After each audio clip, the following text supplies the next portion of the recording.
84 কোষ বৃন্দাবন, এখানেই সব কিছু আছে, একটু খুঁজে দেখতে হবে। কি বলছে দেখুন, বৃন্দাবন কত দূরে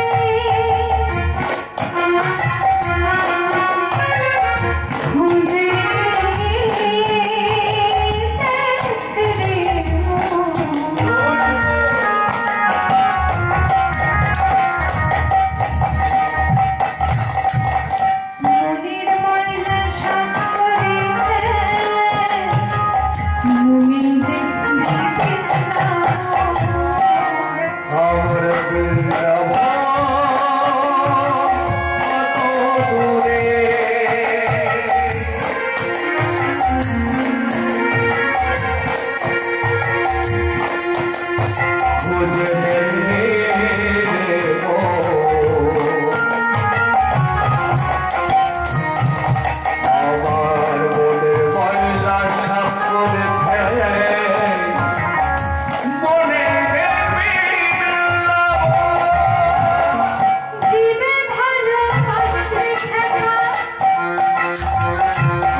Lord.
দিলেন জীব গোস্বামী পাদ।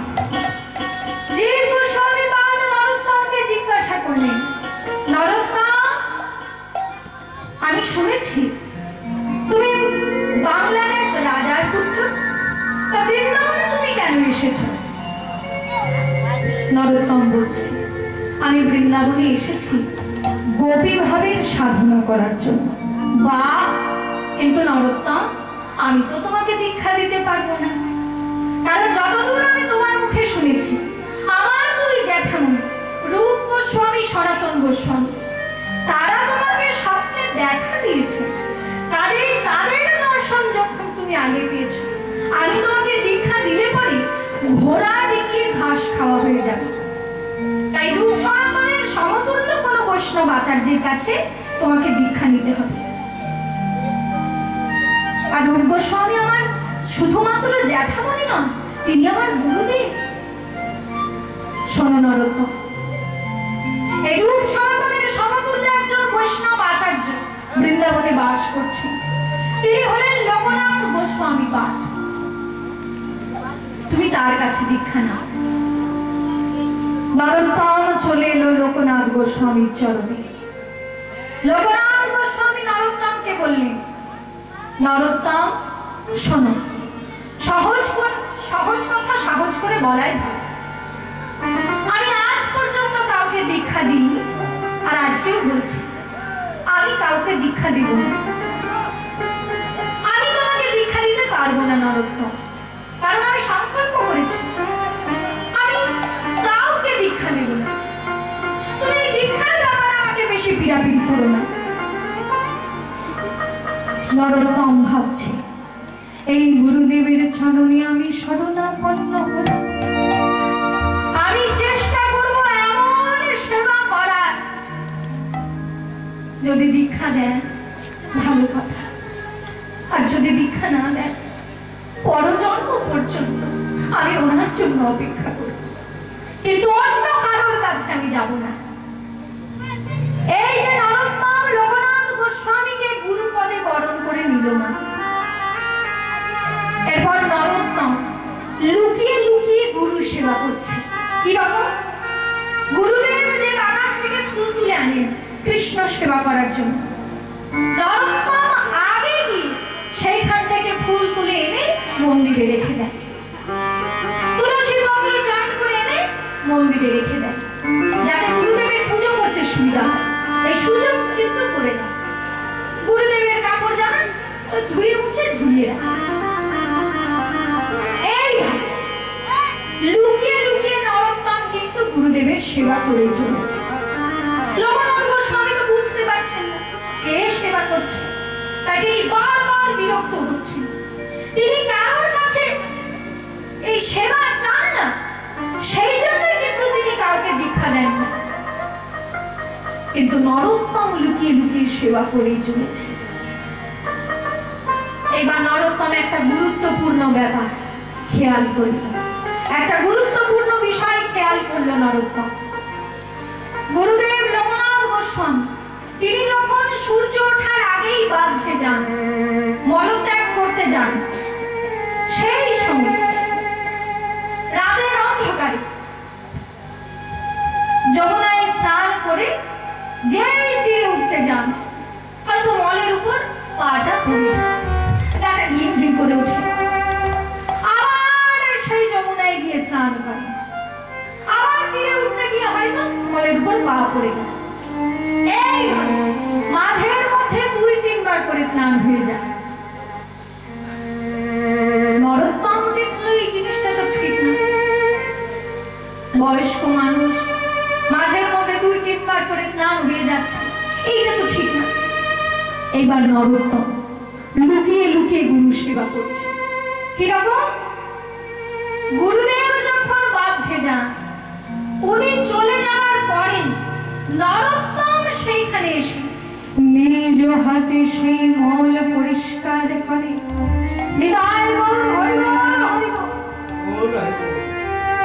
নিজের হাতে সেই মল পরিষ্কার করে সেই জায়গায় মারুলি দিয়ে দেয়, গোবর নেতা দিয়ে দেয়। এবং এটা একদিন নয়, দিনের পর দিন, দিনের লোকনাথ গোস্বামী পাদ তিনি খেয়াল করলেন, তিনি লক্ষ্য করলেন যে মাঝের মধ্যে আগে তো আমার মলের উপর পা পড়ে যেত, কিন্তু এখন তো সেরকম কিছু হচ্ছে না। তাহলে কি এটা কেউ পরিষ্কার করছে? আর যদি এই মল কুকুর সেখানে ভক্ষণ করে, এইরকম করে পরিষ্কার করে দেওয়া তো থাকবে না। এইবার লোকনাথ গোস্বামী তিনি লুকিয়ে লুকিয়ে, এটা কে সেবা করছে সেজন্য লুকিয়ে আছে, একটা গাছের আড়ালে লুকিয়ে আছে। একদিন লোকনাথ গোস্বামী পাদ তিনি যমুনায় স্নান করে একটা গাছের আড়ালে লুকিয়ে আছে, এটা কে সেবা করছে দেখার জন্য। নরোত্তম সেইখানে এসে লোকনাথ গোস্বামী চলে যাওয়ার পরে, নরোত্তম তো জানে না লুকিয়ে আছে গুরুদেব, নরোত্তম গুরুদেব চলে যাওয়ার পরেই সেইখানে এসে নিজ হাতে সেই মল পরিষ্কার করছে। দূর থেকে সেই দৃশ্য দেখেছে লোকনাথ গোস্বামী পাদ, ছুটে এসে নরোত্তমকে জড়িয়ে ধরলে, ওরে নরোত্তম, আজ পর্যন্ত আমি কাউকে দীক্ষা দিইনি। কেন জানিস? কেন জানিস? আমি যদি কাউকে দীক্ষা দিই, সে আমার সেবা করবে, আর আমার সেবা করলে আমি তার কাছে ঋণী হয়ে যাব। এই জন্য আমি কাউকে দীক্ষা দিই না। কিন্তু তুই আমার কাছে দীক্ষা না নিয়ে তুই আমার এমন করে সেবা করলি। ওরে নরোত্তম, আমি তো তোর কাছে এমনি এমনি ঋণী হয়ে গেলাম। তুই আমায় জন্মে জন্মে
নরোত্তমের ভাবনা আমরা ভাবতে পারবো না। কোন ধনী ব্যক্তি যদি গুরুদেবের কাছে দীক্ষা নিতে যায়, এবার সেই গুরুদেব যদি তাকে দীক্ষা না দেয়, সেই লোকটা কি ভাববে? এই গেছে আমার দীক্ষা নেবে, উনি যদি আমাকে দীক্ষা দিতেন ওনারই কপাল ভালো, আর মোটা মোটা দক্ষিণা পেতেন, ওনারই কপাল খারাপ, তাই উনি আমাকে দীক্ষা দিতে পারলেন না। কারোর মধ্যে যদি অর্থের অহংকার থাকে সেটাই ভাববে, কিন্তু নরোত্তম সেই কথা বলছে না। নরোত্তম বলছে উনি জানেন আমি রাজার পুত্র, কিন্তু তবু উনি আমাকে দীক্ষা দিতে চাইলেন না। কেন? আমি যদি দীক্ষা দিই, লোকনাথ গোস্বামী পাদ যদি দীক্ষা দেন, আমি তার সেবা করব, আর সেবা করলে উনি আমার কাছে ঋণী হয়ে যাবে। এই মহৎ আদর্শ যার, সেই তোমার গুরু। তিনি আমায় দীক্ষা দিলেও আমার গুরু, যদি দীক্ষা নেন না দিলেও আমার গুরু। এবার নরোত্তম যখন এইভাবে সেবা করেছে, নিজ হাতে গুরুদেবের পার করেছে। গুরুদেব আর দাঁড়িয়ে থাকতে পারলেন না। লোকনাথ গোস্বামী ছুটে এসে নরোত্তমকে জড়িয়ে ধরলেন। ওহে নরোত্তম, আজ পর্যন্ত আমি কাউকে দীক্ষা দিই, কিন্তু আজকে আমি বলছি তুই হবে আমার প্রথম এবং শেষ শিষ্য। আমি তোকে দীক্ষা দিলাম, তুই প্রাণ ভরে নাম জপ কর। শ্রী গুরু চরণ কেবলি ভক্তি সাধু, শ্রী গুরু চরণ পদ্ম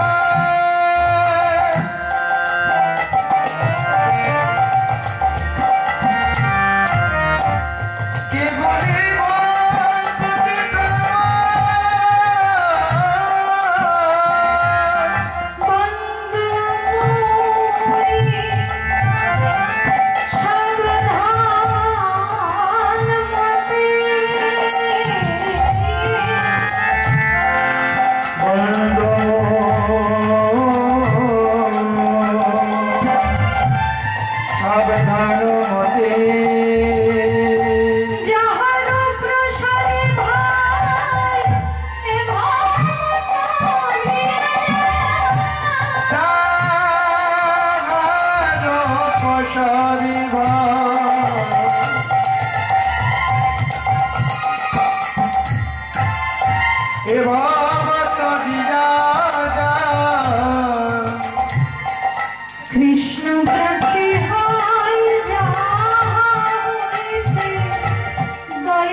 জীব গোস্বামী পাদ বললে, নরোত্তম ধন্য তোমার নাম। লোকনাথ গোস্বামী চরণে আজ পর্যন্ত কেউ দীক্ষা পায়নি, তুমি তার কাছে দীক্ষা পেলে। ভাগবতের যে রস আস্বাদন সেটা আমি তোমাকে করিয়ে দেব। তবে একটা জিনিস বাকি রইল, সঙ্গীত শিক্ষা। এই বৃন্দাবনের সর্বশ্রেষ্ঠ সঙ্গীত আচার্য হরিদাস স্বামী, তিনি যখন বিরাজ করছেন, তুমি তার কাছে সঙ্গীত শিক্ষা করো। তাই নরোত্তম হরিদাস স্বামীর কাছে, যিনি তানসেনের গুরুদেব, তার কাছে উচ্চাঙ্গ সঙ্গীত শিক্ষা গ্রহণ করতে লাগলেন। সেই সময় ছিল বৈষ্ণব সাহিত্যের স্বর্ণযুগ। বৈষ্ণব সাহিত্যের স্বর্ণযুগ এবং সর্বশ্রেষ্ঠ কবি ছিল গোবিন্দ দাস। আমাদের আধুনিক যুগে যেমন সর্বশ্রেষ্ঠ কবিকে রবীন্দ্রনাথ ঠাকুর, তেমনি তখন বৈষ্ণব সাহিত্যে সর্বশ্রেষ্ঠ কবি ছিলেন গোবিন্দ দাস। তিনি এত উন্নত মানের পদ রচনা করে বৃন্দাবনে পাঠাচ্ছেন। আনন্দে থাকতে না পেরে জীব গোস্বামী পাদ চিঠি দিয়ে আশীর্বাদ পাঠাচ্ছে। সেই রকম একটি পদ নরোত্তমকে দেখানো। দেখো নরোত্তম, বাংলা থেকে স্বয়ং গোবিন্দ দাস তোমার জন্য এই পদ পাঠিয়েছে। নীল রত লুকিয়ে নবঘন ঘটা, লক্ষিলে লক্ষিল সেনা অঙ্গ ছটা, কদম্বের বনে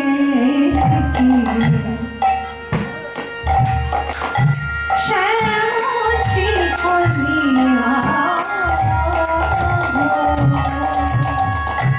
रूप है आईनो जाती जाइया আমি সকলে হারানা সকলে হারানা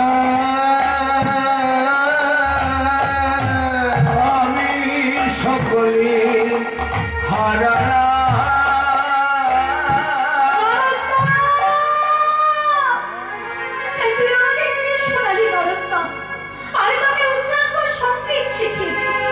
কিন্তু তুই আমাকে যা শোনালি এত মনে হচ্ছে গৌরাঙ্গ মহাপ্রভুর প্রেম পরিপূর্ণ রূপে তোর গানের মধ্যে রয়েছে। এই তো আমি তোকে শেখাইনি। আমি সকলে হারালা আমি সকলে হারালা কৃষ্ণ রূপে নয়ন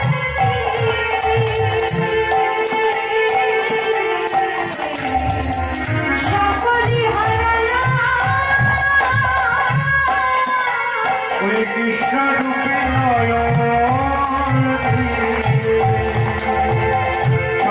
হারালা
সেই ভ্রমণ যদি কাউকে দংশন করে সে বিষের জ্বালায় ছটফট করে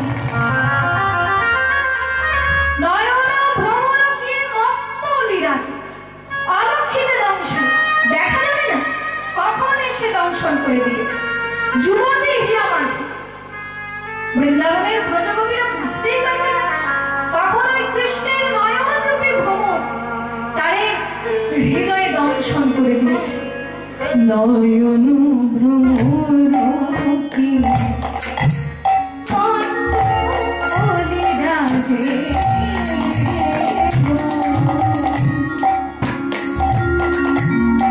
অলক্ষিতে দর্শয়ে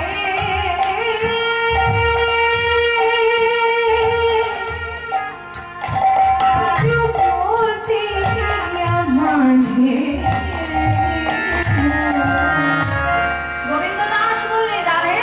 ওই কথা বলে কিন্তু তুমি শেষ করে দিও না।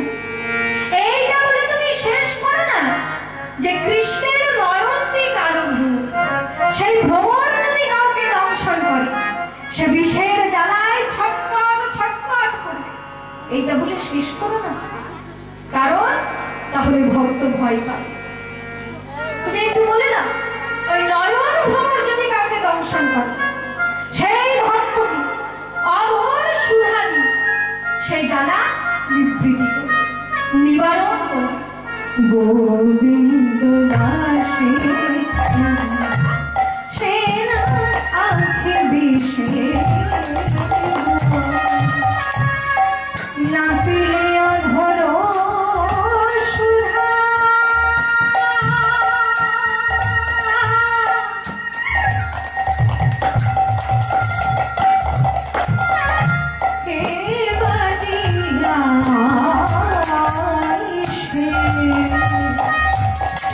আখির বিষে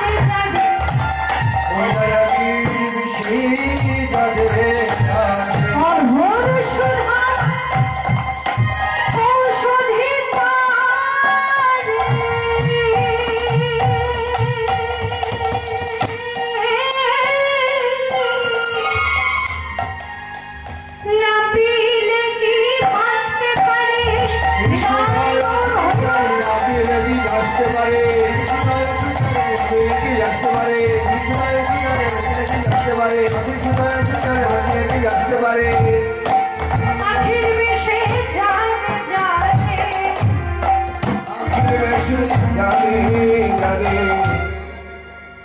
হরিদাস স্বামী নরোত্তমকে বললি, নরোত্তম, এই কীর্তনের রস আস্বাদন আজীবন জয়যুক্ত হোক, এই আমি তোকে আশীর্বাদ করি।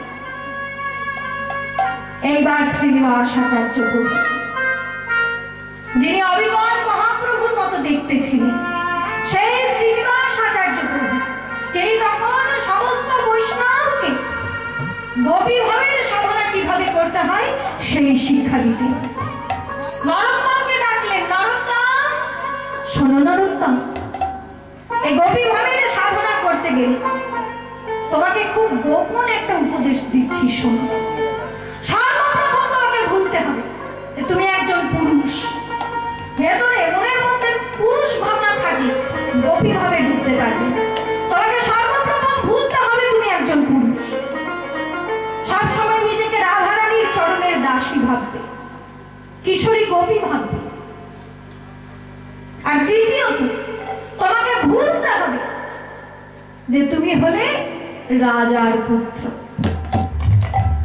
শোনো, ধ্যান করে দেখবে এই দুই ভুরুর মাঝখানে আলো দেখতে পাচ্ছ কিনা, তার মধ্যে দেখবে কুঞ্জবন দেখতে পাচ্ছ কিনা, তার মধ্যে দেখবে রাধা কৃষ্ণ দেখতে পাচ্ছ কিনা।